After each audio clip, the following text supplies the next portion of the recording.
entre l'Église de Christ et le catholicisme, laquelle est protestante.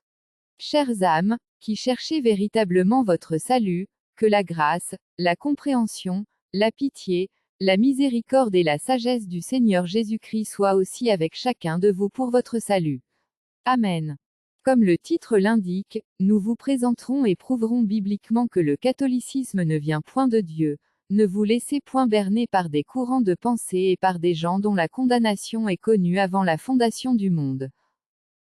Bibliquement, le Seigneur Jésus-Christ de Nazareth était né le 1er mars l'an 0 de notre ère.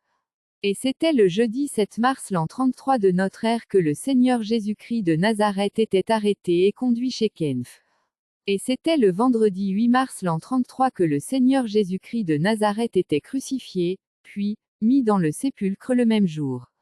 Puis, le dimanche 10 mars l'an 33 de notre ère, le Seigneur Jésus-Christ de Nazareth était ressuscité des morts. Environ 40 jours après, c'est-à-dire le 15 avril l'an 33, le Seigneur Jésus-Christ était monté au ciel devant ses disciples, d'où l'origine de Poisson d'avril. Car, dans l'Antiquité tout comme aujourd'hui, le poisson symbolise la tête de l'Église, et la tête de l'Église est le Seigneur Jésus-Christ de Nazareth mort et ressuscité des morts. Le 1er mai l'an 33, l'Esprit Saint était descendu sur les 120 disciples qui s'étaient réunis. C'était ce même jour du 1er mai l'an 33 que 3000 âmes avaient accepté le Seigneur Jésus-Christ de Nazareth et furent baptisées. Ce fut le 1er mai l'an 33 de notre ère que l'Église de Christ voit le jour par la venue du Saint-Esprit et la conversion de 3000 âmes.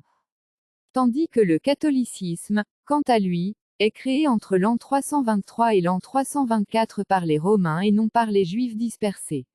Et vous-même, vous savez ce que les Romains ont fait aux premiers disciples du Seigneur Jésus-Christ de Nazareth et aux Juifs avant de créer le catholicisme. Ils les ont tués, massacrés et brûlés vifs, même certains étaient jetés aux lions qui les ont déchirés. Donc, entre les deux églises, laquelle est la première église pour que la deuxième soit protestante? C'est l'église du Seigneur Jésus-Christ qui est la première église au monde, et c'est le catholicisme qui est l'église protestante dont la mission est d'infiltrer, de salir, de renverser et de détruire la véritable église de Christ qui a vu le jour le 1er mai l'an 33 de notre ère. Les preuves sont là aussi. Nous avons les inquisitions et les croisades catholiques jusqu'à la création de l'islam et après l'islam jusqu'aujourd'hui, mais de manière modernisée, évoluée. Le catholicisme n'a jamais été l'Église de Christ, mais c'est plutôt une secte luciférienne créée par les Romains pour la reconquête du monde après leur chute. Le catholicisme est créé pour détruire de l'intérieur et de l'extérieur l'Église du Seigneur Jésus-Christ de Nazareth. Le catholicisme est l'ennemi du Seigneur Jésus-Christ de Nazareth. C'est pour cette raison que Dieu l'appelle Babylone la Grande, la mère des impudiques et des abominations de la terre. L'impudicité ou la prostitution dans la Bible symbolise l'idolâtrie, l'adoration d'autres dieux, servir et courir derrière d'autres dieux, des faux dieux, des images taillées, des dessins, des caricatures, des représentations des créatures. Même courir derrière les faux serviteurs de Dieu, c'est aussi courir et servir des faux dieux, servir et, ou courir derrière les hommes politiques, la politique, les coutumiers et les traditionnels, c'est aussi courir derrière les faux dieux que servent ces gens. Et l'abomination dans la Bible symbolise les sectes, un culte d'idolâtrie au cours duquel les enfants ou les adultes sont offerts en sacrifice à d'autres dieux.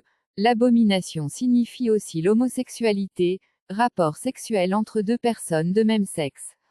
En d'autres termes, le catholicisme est le premier centre mondial des homosexuels et des lesbiennes. Le catholicisme est la mère des homosexuels, des sectes et des idolâtres du monde. Ce n'est pas pour rien que le pape officialise l'homosexualité et le bénit dans le catholicisme. Bientôt, l'homosexualité sera aussi admise, bénie et officialisée dans ces églises de Satan que vous prenez pour église de Christ. Après l'enlèvement, le catholicisme deviendra officiellement l'islam. Aujourd'hui, il l'est déjà sans que ses fidèles ne sachent qu'ils sont déjà des catholiques musulmans, des chrétiens islamiques comme les Bahaïs. Ainsi découvert, toute église soumise au pape, aux catholiques, est une secte. Ces églises sont devenues des églises catholiques sans que les membres ne sachent. De même, toute église qui a une chorale est une fausse église, Toute Église qui a une autorisation de fonctionnement est une fausse Église, c'est une Église d'État que même les païens avaient condamnée dans le passé. L'apôtre Pierre, après avoir trouvé un lieu pour le culte, n'a ni cherché ni pris l'autorisation de fonctionnement de cette Église, il n'a ni invité ni accueilli une autorité pour l'inauguration de ce lieu de culte qu'il a trouvé. Toute Église qui a un compte bancaire est une fausse Église, c'est une Église païenne. Toute Église qui prend des prêts bancaires pour sa construction est une fausse Église. Aucune Église de la Bible ne l'a fait, alors que les banques existaient déjà. Toute Église qui fait des prêts est une fausse Église. Toute Église dont les dirigeants sont des théologiens, des formés fidèles à leur formation pastorale et théologique est une fausse Église. Toute Église qui représente un ou des saints, les photos et autres images en son sein ou dehors est une secte luciférienne. Toute Église qui utilise les bougies, de l'eau bénite, de l'encens, de chapelets et d'autres objets sacrés est une secte luciférienne. Toute Église qui est dans l'œcuménisme qu'ils appellent la cohabitation pacifique est une secte luciférienne, ce n'est point une Église de Christ.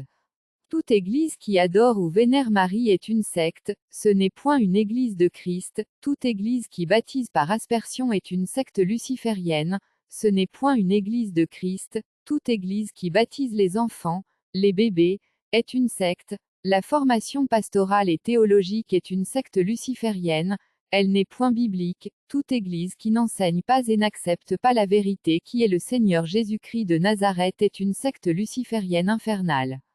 Toute Église qui donne les cartes de membres, cartes de baptême, cartes de dîmes, qui demande les cotisations mensuelles, annuelles ou hebdomadaires est une secte luciférienne infernale, ce n'est point l'Église de Christ. Toute Église qui vit dans la pratique des tenues des apôtres, des prophètes, des évangélistes, des pasteurs et des docteurs ou dans laquelle ces derniers s'habillent différemment des autres est une secte luciférienne infernale. Toute Église qui représente la croix sur elle ou à l'intérieur d'elle est une secte luciférienne de Krishna. Toute Église qui ne condamne pas le port-mèche, des perruques, des hauts talons, de boucles d'oreilles, de chaînes, bref, le dépouillement extérieur comme nous l'enseigne la Bible, est une fausse Église, une secte pernicieuse. Toute Église qui invite les autorités en son sein est une secte luciférienne, une Église d'État. Toute Église qui collabore avec les autorités est une Église d'État, une secte luciférienne.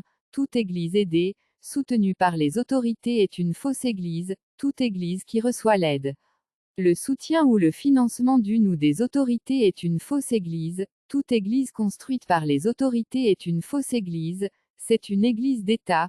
Toute Église qui a des agents de sécurité est une loge luciférienne.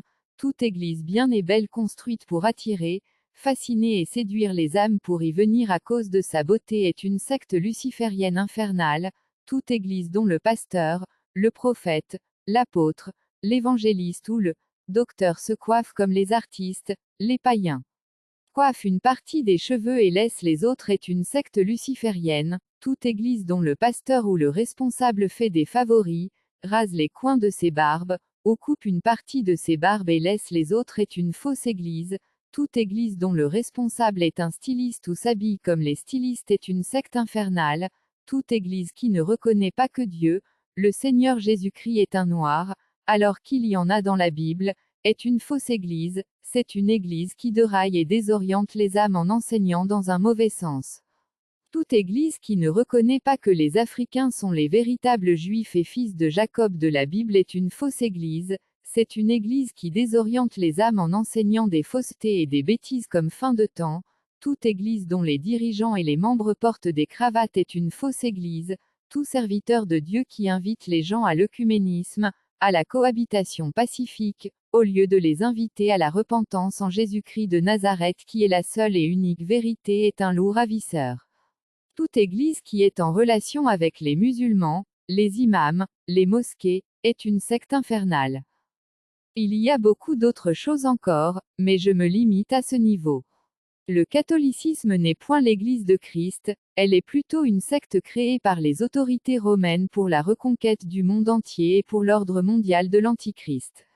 Et les preuves sont là aussi, c'est le catholicisme qui a réuni toutes les églises et toutes les religions du monde pour les soumettre à l'Antichrist, et dès qu'il avait réussi cela, l'Antichrist qui est l'impie, l'homme du péché, le fils de la perdition, a fait aussi naître son apparition comme sauveur des Tchadiens, il est là déjà en tant que roi du monde. Quittez le catholicisme pour votre salut à vous-même. Revenez au Seigneur Jésus-Christ de Nazareth ou courez dans les bras du Seigneur Jésus-Christ de Nazareth qui est la vérité pour avoir gratuitement la vie éternelle, car, il t'aime, et c'est pour cela qu'il a donné sa vie pour toi afin que tu vives comme lui, Dieu. Cherchez le Seigneur Jésus-Christ de Nazareth pendant qu'il est encore temps, car, quiconque l'invoquera sera sauvé. Ce qu'il veut c'est de reconnaître tes péchés, les lui confesser pour les effacer par son sang coulé sur la croix de Golgotha et de les abandonner pour ton salut. L'as-tu déjà fait pour que tu sois garanti de ton salut? Fais-le aujourd'hui, c'est aujourd'hui le jour du salut, tu ne sais pas ce qui va se passer demain. Prends la décision pour ton salut, car, la vie se définit aussi comme une décision, une succession de décisions pour ton bien-être, pour ton bienheureux et pour ton bonheur à toi-même. Shalom du Seigneur Jésus-Christ de Nazareth à tous ceux qui cherchent véritablement leur salut en Jésus-Christ de Nazareth, la vérité que je partage avec vous. Amen. Adresse mail, noubadoumbonheur@gmail.com. Numéro téléphone, plus 235 68 91 15 16. Le premier témoin du Seigneur Jésus-Christ de Nazareth, l'apôtre Noubadoumadj Moïse.